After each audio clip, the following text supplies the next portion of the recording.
If you're feeling stuck, unable to save more money, listen in because our viewers have some tips and they really work. Welcome to our monthly coffee chat. If you don't know us, I'm Larry. I'm Hope. And we're from Under the Median, where practical frugality meets real life. A few days ago, we published a video. It's all about 10 different ways where you can get unstuck. You've cut your budget back and you feel like, I don't know where to find extra money to save in that budget. We gave you our 10 tips and then we invited viewers to give us their 2 cents worth about how they get unstuck when they're in this position. And we got some really great tips to share during this month's coffee chat. We want you to stick with us because we have a couple of little housekeeping things to do. One of those housekeeping things is information on a giveaway that we're participating in, so stick with us. But first of all, what are we drinking this month on Coffee Chat?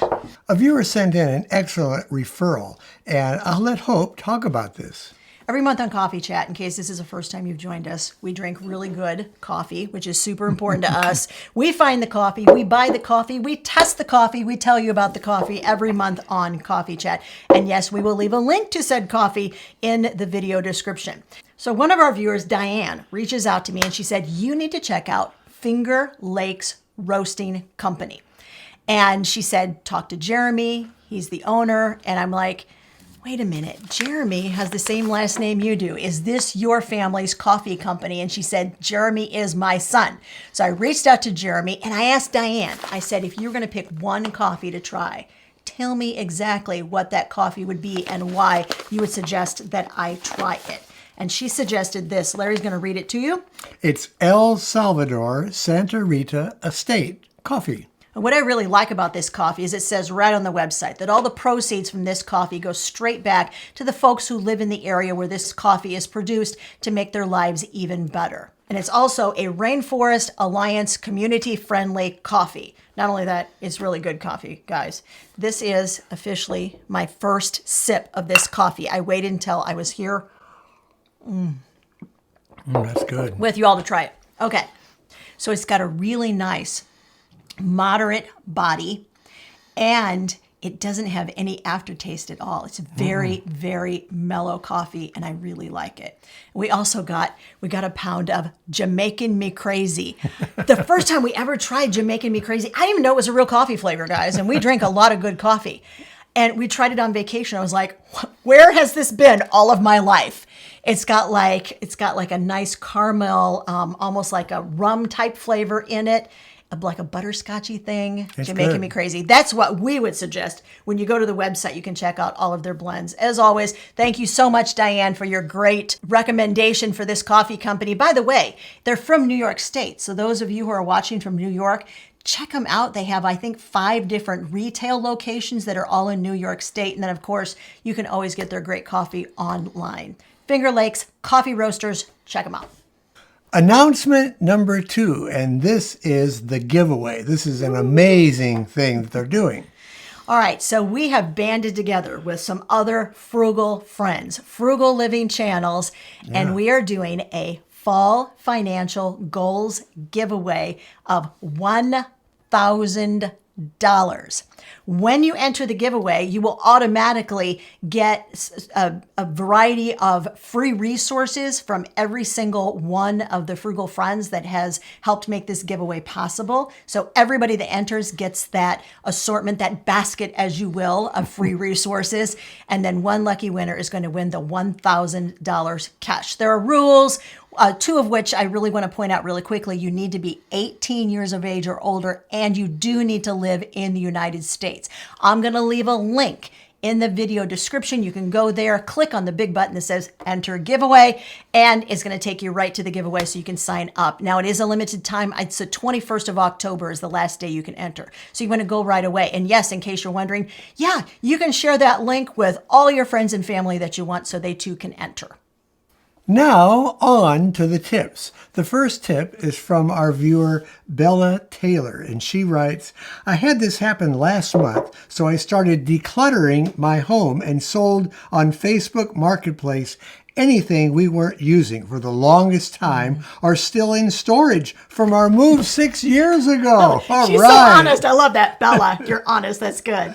I made over $1,500. Holy cow. I encourage anyone who is stuck and needs a bit of cash to look around your home and try selling some things that you don't need anymore. Well, she really cleaned up. I love that. And cleaned out. Yeah. All right, guys, we have notes. We're going to be passing them back and forth, just so you know. Yeah. Midwest Mom Volunteer says, closet cleanouts. That is her key to getting unstuck. You know, that closet you keep your hair care stuff, etc. in. Have you been looking in my closets? I just want to know that. Do we all have those like baskets or those bins or those places where we keep random stuff, especially when it comes to personal care stuff? But she points out, and this is really important to note, you start using it, and for some reason, you replace it before all the old product is all used up. So you wind up with all these half-used jars and bags and tubes of things that are personal care. She said also, she's right on. She's spot on. Clothes that don't fit. Really, you got a closet full of them. She said, sell them. And if you need to, sell them in bulk. Somebody will buy them in bulk if you need to, but get rid of them. Jed Leveron has several different tips here. The first one is under the category of back to the basics. Peanut butter and jelly sandwiches. He recommends just going down to the simplest of things to eat. Who doesn't like a good PB&J? But I want to know. Okay, so for Larry, it's grape jelly. He is just like basic peanut butter, basic grape jelly. I like to be a little exotic. You know, I like my jelly or my jam to be more like apricot or some of those like mixed berry kind of. We want to know when you make yourself a PB&J, what's the jelly part? Go ahead. Okay. For cakes for birthday, he recommends Betty Crocker. And for holidays also, store cakes are just so expensive. Ramen noodle dishes with veggies. Fried egg sandwiches, and then cut out the amount of meat that you use, because meat is one of the highest items of expense on your grocery list. Now, under the heading of scorched earth, he says down to one vehicle. We did that long time ago. We went down to one vehicle. We didn't have as many kids either, and Hope was a stay-at-home mom at that time, so it wasn't too hard to go down to one vehicle for us. I'm considering dropping internet for 6 months to pay off some small debt. Hang out outdoors more with the fire pit. Not sure what he means by that. Well, yeah, you know the fire pit in our backyard that we got last year that we haven't even lit a fire We in? haven't used That's it. what he's talking about. That is exactly what Jed is talking about. He is talking our language. He dries clothes with the fire pit? No, he hangs out. Like he goes outdoors to his back patio and hangs out back there. Oh, I thought he meant with hang his out. fire pit. I thought he meant hang out clothes. No, That's why do not hang clothes over your fire pit. We just want to make that very clear. that would get your clothing down to a very small minimum, though. That's not the scorched earth part. All right. So Jana Broski says, aside from the one you've mentioned, my best saving actions is to live a no spend time, no spend challenges. That's her go-to for figuring out how to get unstuck and get moving forward. Sheila says, I've crocheted for years, but most things I made were given as gifts. Don't we do that? Like we make all these really fun things and then we give them all away. She's like, you know what? I started making them. I'm still continuing to make them, but now I am selling them. Now that is a really smart idea. That's Gold Jerry says, funny you are asking because I feel like I'm in this scenario right now. What I did was to start watching and reading more about budgeting and frugality to get some new perspective and ideas. From your channel, of course, but others too. I reread The Wealthy Barber. That's an oldie but a goodie personal finance book that my dad made me read when I was a teen. This rejuvenated me to keep on trucking. And I think that's a real good idea. He's getting educated and encouraged by the things that he's watching and reading to get information on continuing to be frugal. You guys, I looked up that book. It apparently is a very famous book on finances, The Wealthy Barber. I have never read it. I can't believe it. All the books that I have read on frugality and saving money, I've never read that book.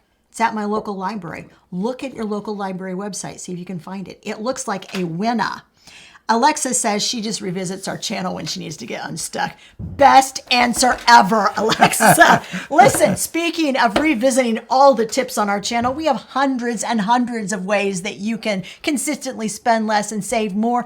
But to keep on top of our videos and to know when the next one comes out, you need to make sure you're subscribed, guys. So make sure you subscribe to the channel and make sure, do us a favor, hit that big thumbs up on this video, will ya? The next viewer recommends, I inventory our food. Then it's time to get creative. Also, using a gratitude journal at those times helps me focus on all the abundance around us. Once again, that's staying positive. It's a great way to do it. Candy Couple says, we always feel like we can find a way to get our costs down, but it starts small. We look at one area of our budget, like one room at a time when we're trying to lower our electric bill. As much as we've done video after video after video about saving on utility costs. Not once. This was brilliant, I thought. Great idea. Because not once have we ever gone from one room of the house, just deliberately stared at one room for a while and thought, how are we wasting energy in this room? What can we do? And then move to the next room of the house. I thought it was a really good idea because you know why? It's concrete sequential. I am a huge fan of, steps, do this, then do this, then do this. And I think it's a great way to work your way around your house and just make a list. What can you do in that one room? Patty Coker says, I think one of the best ways to save money is to love your home. A huge chunk of our paycheck goes toward our house payments. Make your home a place you enjoy being at. If you're spending more time at home, that's taking away time that you might be out there spending money. You know what? And when I read that read that tip, it reminded me that we just did a video last week on different luxuries that you can add to your home without spending any money or doing them very, very frugally. These are things like I was spending time with my 85-year-old mother, and I said, Mom, you had 4 kids, you were a stay-at-home mom, you had one income, you didn't have a lot of money. What did you do to add that it made you feel fancy, it made you feel like you were surrounded by luxury, but it didn't cost you any money. What'd you do? She rattled off like a half a dozen of them, just like that. But one of them, she said, smelled the roses. And I'm like, huh? She's like, no, literally. She said there were flowers, especially in the springtime in their backyard. She would go, she would cut them, she would bring them inside, put them in a vase. And she said that alone was enough to make her feel like she was living something that was very luxurious, very fancy, but it didn't cost her any money. And I think doing little things like that for ourselves that are self-care really, that don't cost a lot of money, are super important in keeping that momentum as far as saving money. Another one she recommended was to just rearrange a room. It doesn't cost any money. Just change the furniture around, make it look fresh and new. I like those ideas. Those are great. Singing Melody says, only spend money on Thursdays. When I was a student, this was the day my paper bank statement came. I would balance my books, write the checks, go to the cash machine for money I had to spend in cash during the week, bus fare, etc., and do my grocery shopping. So she only did that on Thursdays. Yeah, and she said if she went out anytime the rest of the week, it was to do reconnaissance. So if she went to the grocery store, it was to kind of check out what was available or what was on sale, or she went shopping, but she didn't spend money on those days. She figured out where she was going to save money next if she went out any other time during the week. But if she went out, she knew, and it wasn't a Thursday, she's like, nope, not spending any money. I don't know. I kind of like the idea. I think it's interesting. Another tip she also gave was our 2 children, ages 17 and 14, can earn 1 month of streaming service if they have all Bs or higher on their report cards. So they have Netflix or Disney during Christmas, Easter, and summer break. Oh my gosh. I love this idea so much. It's incentivizing good grades. Yes. Good. I'm a huge fan of that. Great idea. I really like that as an idea. Susie Q says, We recently discovered that senior citizens get free entry to the local high school basketball games.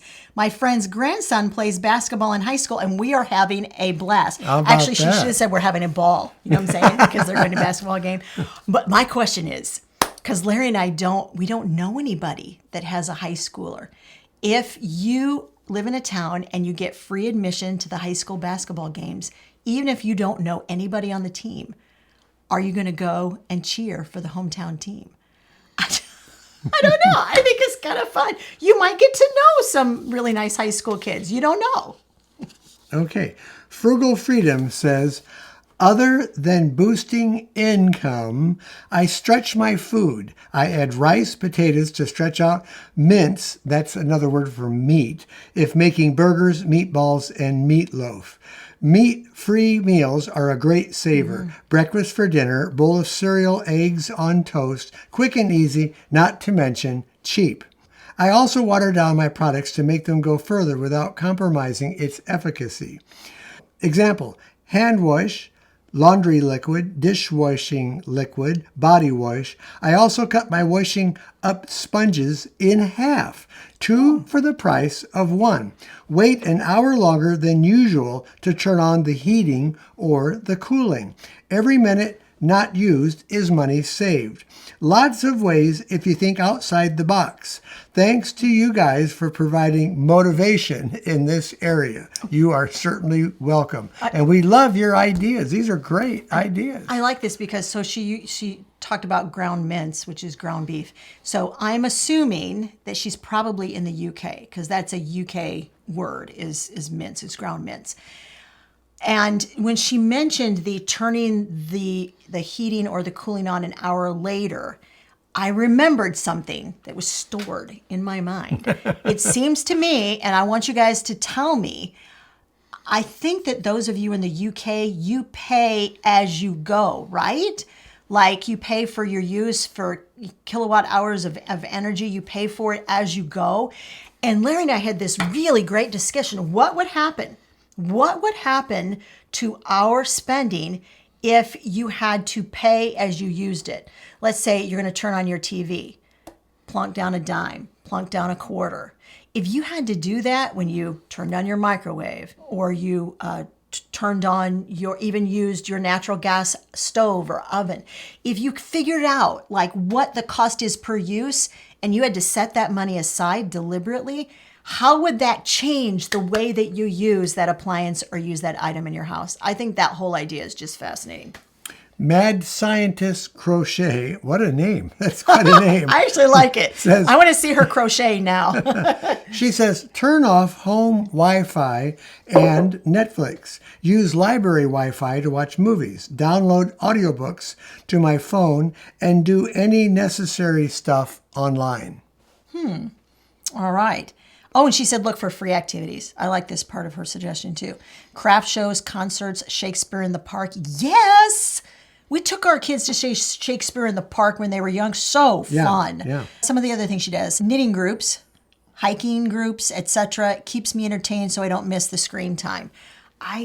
We are huge proponents of figuring out what's available to do for frugal or free in your area and taking advantage of those things. We're doing it tonight or tomorrow night. We're recording this on a Wednesday. This is going to air on a Thursday. And we are doing this right now. Dr. James Ballard, who discovered the wreckage of the Titanic, he is in town. And he's doing a free lecture where he talks about what that experience was like and how he found the Titanic. It's at the local college where our son attends. And we're going to go and we get to see him, and it's free. James asked a very important question. Gasoline, can it be cut back? Yes, it can. And I've cut mine back from $100 a month to $80 per month. That's 20%. That's a good cut. And he did it by cutting out a lot of trips across town, Lowe's one day and Aldi's across the street, but would go to Aldi's the next day. I try to combine where I can, and I make one trip instead of 2. Or he might even combine one trip that he would have done 3 trips weekly. So that is a great way to cut down on gasoline. And y'all know Larry is like the save on gasoline king in this house. That is like one of his passions. We all have, what's interesting is like we have our areas where we hone in on. Groceries is clearly mine. I do most of that, like thinking through and figuring out how we're going to do that. But when it comes to saving on gasoline, this is how he spends some of his time, is thinking through what our options are and how we're going to cut down on that bill. And it works out really nicely though, because there are areas where each of us are like, we can really like delve into it. So you just pick the areas where you really care deeply about it. And then you read and research in those specific areas. Angela says, use ChatGPT. I like this idea. Or some AI, which is free, and prompt it to create multiple recipes using ingredients you already have in your freezer or pantry. I've never tried it. I use ChatGPT all the time for stuff, and never once have I asked it, here's a list of ingredients I have, tell me what I can make with it. Sensible Living with Money Mom says, I find more ways to bring in extra cash. I like doing mystery shopping phone calls. That's Dawn from Money Saving Mom, guys. And Dawn, thanks for weighing in. I first of all, I thought mystery shopping was all in person. But I guess now maybe you can do phone calls for it. You can do it on the phone. I'm loving that idea. Making money without leaving my house. That's actually really, really cool. Jen says, I reread the Tightwad Gazette books. They help me think more creatively. I have. They did a compendium a few years ago of all the Tightwad Gazette books all put into one, like really thick. It's like that thick, guys. And I have it. And it has some really good ideas, some thoughts. Var says, I get really granular with my spending. My grocery budget might be $100, but produce is only $30. Proteins are just $20, etc. It takes longer in the store, but it makes cutting back much easier. She compartmentalizes her spending at the grocery store to make it easier to track. You know what's nice with VAR's system? So she's got a list, right? She's like, these are all the proteins I'm buying. This is all the produce I'm buying. And I'm willing to bet, without even asking VAR, that her like junk foods are probably like zero. So when she walks in and she's got that list and she knows exactly where she's going and exactly what she's buying and how much a portion she's willing to spend on the different categories that you're going to buy in the grocery store, it makes it so easy. And we did this years ago. We started analyzing our grocery receipts. And that's exactly what we did. I was like, look at the amount of money we're spending on dairy. Not too bad. Look at the amount of money on meat. Whoa, that's really bad. And this was before we even became plant-based. So we were still spending money on meat. And I thought we need to cut back on meat consumption because that was the most expensive area of our budget. So you can do this exact same system by just looking at your grocery receipts for about a month and saying, am I really willing to send that percentage of my grocery budget on that specific kind of item? And we had junk food in there. We had some bad stuff. We cut it out. Brewer says, here in the UK, my wife and I look up substitutes of staples we are due to replace in our pantry that cook in a similar way but are cheaper, especially as our kids are getting less fussy as they get older. Also, search for things that can fill out meals, and I'm making sure to stretch them out further. For example, oats cooked alongside the mince or ground beef to stretch out bolognese or cottage pie. We had this comment sparked a conversation. So like the U.S. equivalent of what he's saying, like to stretch out things. Meatloaf, first thing that came to our mind. Now, his mother stretched their meatloaf with oatmeal. Okay. Yeah. My mother stretched our meatloaf with a couple of pieces of white bread torn up in there. And you'd be eating the meatloaf and you get one of those little pieces of white bread that's cooked in with the meat. It was so good. But there are also other things that moms have figured out that if they have a pound of meat and they need to feed 6 people, you better be stretching that meat with some other stuff. And it's not only about stretching it, I think it's about matching textures too. Somebody else mentioned textures. Oh, he mentioned textures when he said stuff that has like the same texture, cooks pretty much the same way, and doing some creative substitutions. Clara has a very unique tip. I've never heard of this tip before. study vintage cookbooks and housekeeping books. They had good tips in the old days, especially during the war. She's talking about World War II, and especially English, since they had rationing. Since they had rationing, they had to do things a lot differently, and those books would be very helpful in saving money. We had ration cards here in the U.S. also after World War II and during World War II. But yeah, I've looked a little bit at some of the ration information from England and how they had to make do and stuff. And I agree with her. It's really interesting to look back on that and say, what exactly did they do to make do when you only had a certain amount that you were going to receive? Maria's tip is very, very simple and straightforward. Stop shopping as much as possible. Just don't buy. Ask yourself every time, do I really need this? And that is a great way to cut back. Think very carefully before you spend. Karen says, inventory what you have, food, possessions, tools. You can easily see what you don't use and then you can sell it. You can fix it and then sell it. You can fix it and then donate it. You can just, you make those 3 piles. Keep, donate, sell. Now, this also, this was so fun for us guys because we felt like you gave us so many ideas that we could like springboard off of in our own lives. And we discussed the fact that my in-laws spring cleaned. And I mean, they went through like every square inch of their house once a year. Yeah. And they spring cleaned the whole darn thing and inventoried it. And it would take us a long time to do that. And I said, what percentage of our possessions do you feel like that we even have in the house? Maybe 70%. I don't know. We don't know everything that we own. Mm-hmm. And that's where like this whole process of spring cleaning, going through inventory and everything, that would be super helpful. She's right. Cynthia says, take a deep breath. Rethink why the budget categories are where they are. Can they be restructured to cost less? What are my underlying expectations, priorities, Hope's favorite word? Ooh, can I do it? Okay, let's say it together. Ready? Prioritize. And assumptions. So that is really good. Once again, that's giving a little thought behind all the things that you do that will help you prevent spending money.